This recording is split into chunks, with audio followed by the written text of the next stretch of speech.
they can reach their fulfillment. And right now we're faced with a situation where we can do much better for the children. I always am fond of the phrase, you're in your mother's arms. That's one of the most reassuring and comforting phrases for a child, that everything's going to be okay in their parents' arms, mother and father, family. So what we're just hoping to do is to have an improvement on the Senate bill for the children. For the children of health, we must have a higher standard of medical attention for them, as well as for their hygiene, their nutrition, and for the training of the personnel who deal with, who address their needs. For the children, for their safety, we want them not to have to be in an influx center longer than 90 days, so that they can safely be placed with family or other opportunities for their safety, 90 days, and that in those influx facilities, that the contractors who are hired, if they don't live up to the standards of the influx centers, that they would be terminated after 6 months. For the children, we want to reimburse the faith-based organizations, local governments, even the armed forces, not the state for the funds that have been spent to protect the children and their families. So these are very simple things for their health, as I said, for their safety, for their well-being, and for their comfort. We're hoping to have this model of really a pilot program of a place of cultural, linguistic, religious comfort level for the children, where they can be a migrant processing center that is, like I say, for the comfort of the children.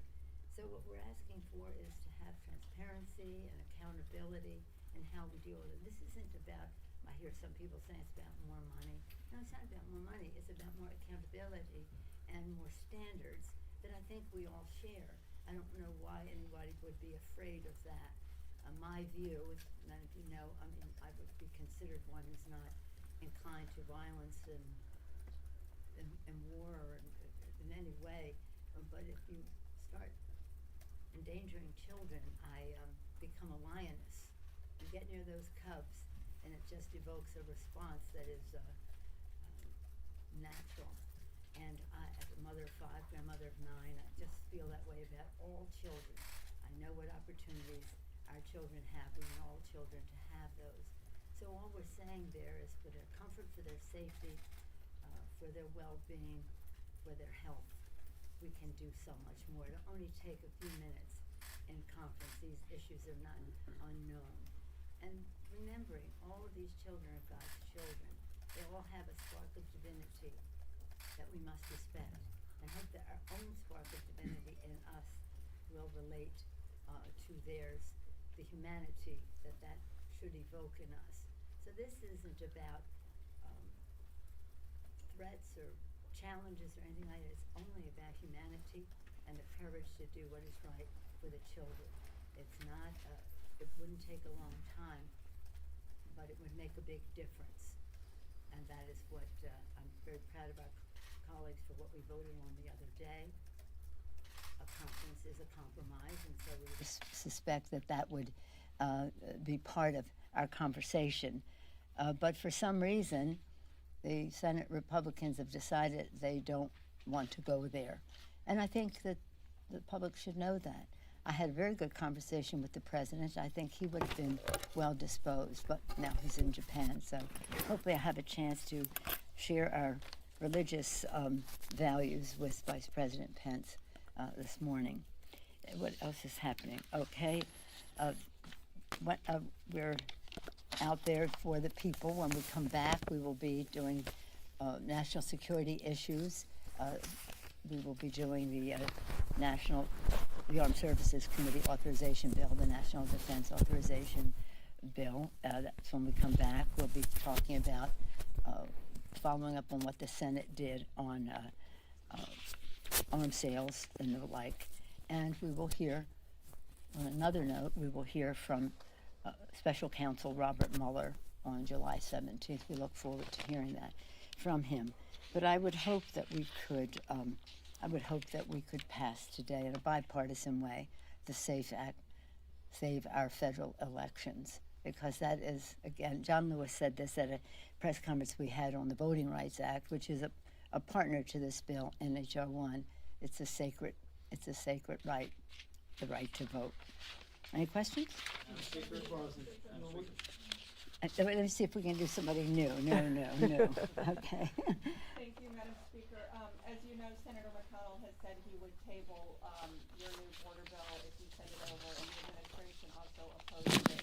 So if it comes to it, would you put the Senate bill as passed on the floor of the House? Well, I haven't been told by the administration that the president seemed well disposed to some of what we were proposing. And here's the thing. What are they afraid of? I don't see that same attitude coming from the administration. I see that coming from Mitch McConnell, and I just don't know why.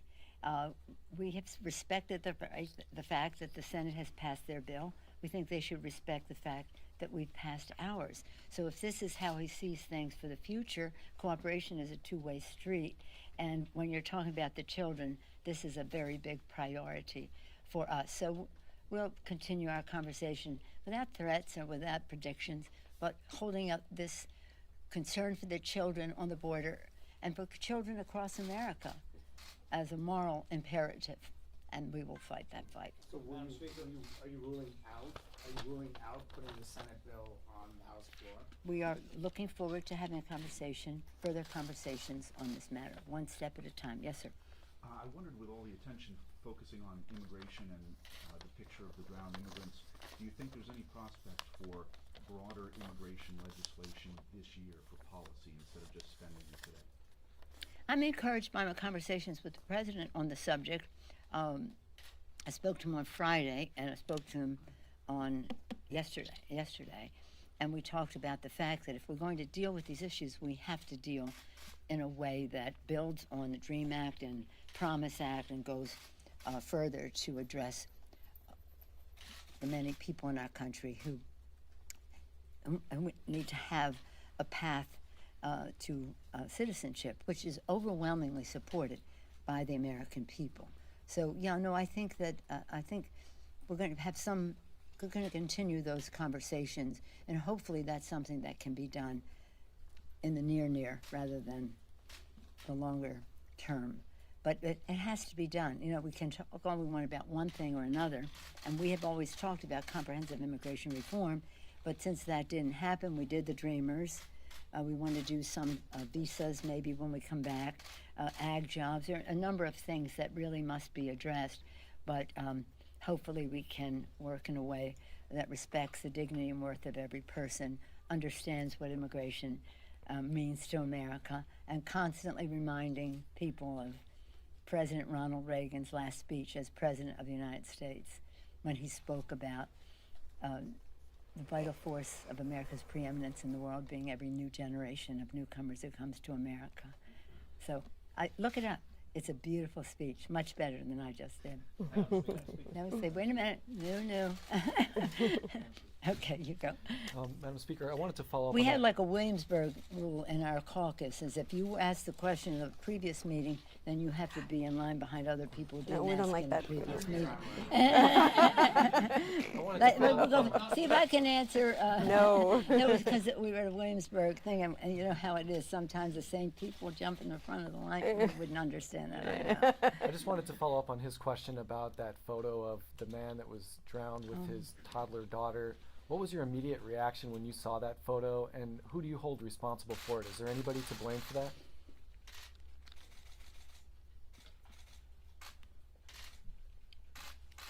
Can you just imagine the father put the little girl on the shore to go back to get the mother, and the little girl wanted to be with her father, and she got back in, and then he couldn't save her, and then he couldn't save himself. This is such a tragedy. I think it's not a question of blame, it's a question of being prayerful and understand the consequences of policy. I'm sure that nobody who decided to have a policy would say, and I don't care if something like this happens. But it does happen. And I visited the border so many times over the years, not just in recent years. The Rio Grande has a personality. This is not just a little river that you swim across. It has its moments. So I can just imagine how that happened, and I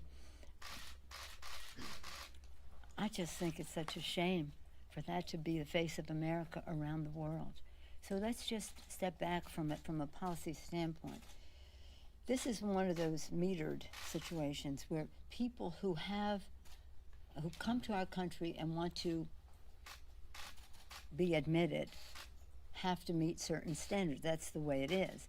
But it isn't, and I've had this conversation with my Republican colleagues frequently, it shouldn't be a crime to have a visa, to have a status violation.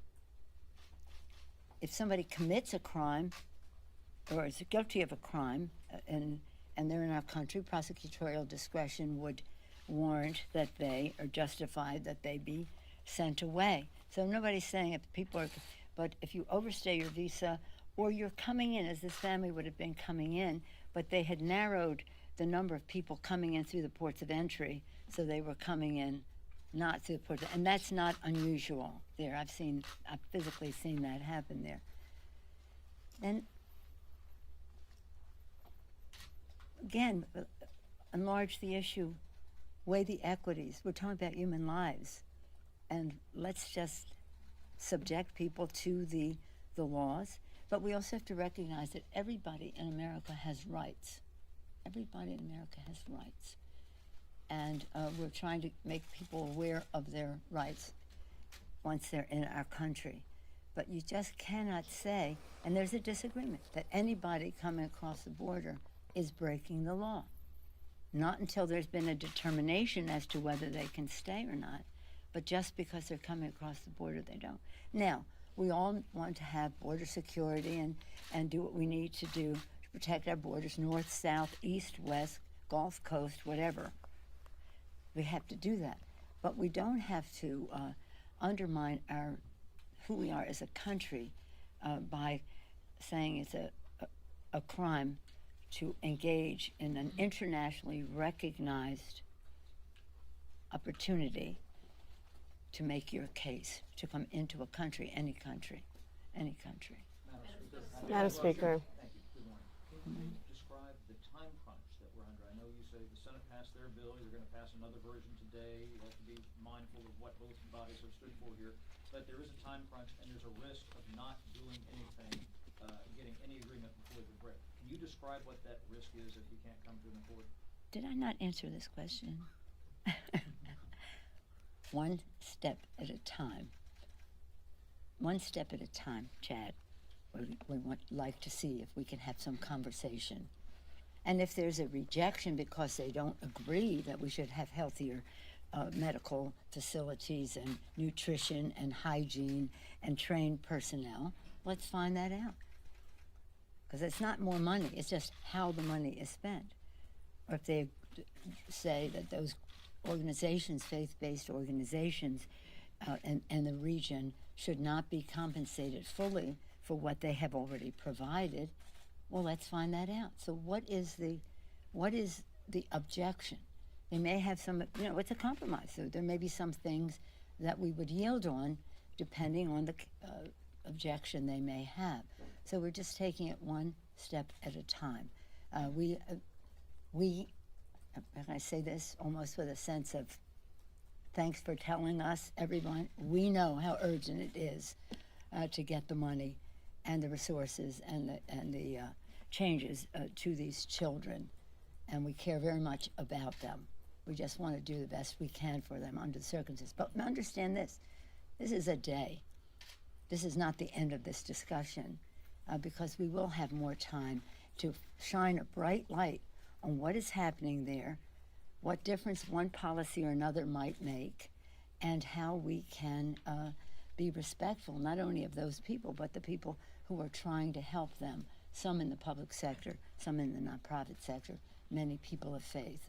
Yesterday I spoke to the Cardinal of Houston, Bishop of Austin, the Archbishop of Los Angeles, all of us sharing our concerns about God's children. Madam Speaker, Madam Speaker, Madam Speaker, Nancy. E. Jean Carroll's friends, Carol Martin and Lisa Birnbach, have now gone public to confirm that she told them that the president attacked her in a dressing room at Bergdorf's right after the incident allegedly took place. What, if anything, should Congress do about an allegation of rape against the president? Oh my gosh, we're so immersed in what's happening in Iran, what's happening at our border. There's so many policy issues that we have responsibility for, including keeping our elections safe today, as well as protecting the children to the best of our ability. I haven't spent any time on that, and I just am not. I don't know the people you're referencing. I don't know the person making the accusation. I just am not. I haven't paid that much attention to it. I'm more concerned about policy decisions that we have disagreements on, that we need to come to agreement on, that affect, for the people, the lives of the American people. I appreciate that. Is this getting more publicity? Again, I just am not following it that closely. Yes, she says that she was raped by the president. First woman to come forward and say that he actually raped her. Right. Look, I respect, Lord knows I respect the concerns that are expressed by women as they present their truth, their case. And I don't, as I say, I don't know the person. It doesn't matter if I did or not. I respect that, but I don't know what Congress's role would be in this. But in any of these things, this is about not what Congress will do. This is about what the president's own party would do. You'd really have to ask them. But I'm busy worrying about children not being in their mother's arms because of policies that we may have. I'm concerned about one thing we did that was great last week. Wasn't bipartisan. It was just Democratic votes, but we passed in Richie Neal's leadership in Ways and Means a bill to help poor children in America with the low-income tax credit and the child tax credit, but the younger children's child tax credit. That's what we spend our time on here. So I'm respectful of any woman who comes forth with her story. I don't know what the role is of Congress. Perhaps others are working on this, but I'm not. Thank you. Do you expect to reach a negotiated settlement with USTR like Kaiser? We hope so. On fixes? This will be our last question because I have to go to the floor. Or do you expect that this is going to take a reopening of negotiations in a limited sense with Canada and Mexico? Is that even possible? And does it mean that you don't get to vote on the floor on USMCA this year? I didn't understand. Was that a question or a statement, the last one? Does it mean? Oh, no, here's the thing. I had on the subject of U.S., Mexico, Canada, we have to get a name for that. NAFTA Revisited, NAFTA 2.0, NAFTA. They have all kinds of names, but whatever it is, we had, as much as possible, we are trying to keep the discussion on track and on schedule. And what the schedule is when we come to agreement. So that engineer back from that, whenever that is. But I had the Ambassador Lighthizer yesterday with the caucus to again narrow in on where our concerns are. I've told you over and over, enforcement, the overarching issue. You can have every kind of agreement in the world, but if you don't have effective enforcement, you're just having a conversation. Enforcement. Under there are three issues. Workers, what does this mean for America's working families? Environment. What does it mean in terms of the environment? And third, the cost of prescription drugs, the pharmaceutical issue. Those three are very important to a broad, across-the-board group of our members. We have some dogs and cats under there, other smaller, more regional issues. We love our dogs and we love our cats, so that is not to make them any less important. It's just the first overarching and the three could be deal breakers. So what we would propose is that we have to have enforcement. That we don't have enforcement if it's in a letter, a sidebar, a law in our country, your country, his country, but not in the agreement.